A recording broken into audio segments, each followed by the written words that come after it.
Should the seller fix their house up before they sell? Of course not. That would be crazy. Think about this. When you go to a builder, a new home builder, and they've got the little models set up and you're going through and you're going to buy a house, what color countertops do they always have? What color carpeting or flooring do they always have? It's always the same. What is it? That's right.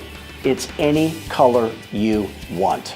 And that custom experience causes them to gouge you and make you grossly overpay in a way that could never happen any other way. So if you recommend that a seller change anything in a house that they're going to sell, they're going to lose money. And by the way, the painter that's coming over to paint it because you recommended that painter's married to a discount agent. Realtors are taught every crazy thing in the world. If you're earning less selling real estate than you wish you were, and you're open to the idea of having some help with that, we know how to fix that. Give us a call anytime. You can call me anytime. I got nothing better to do than to make you rich.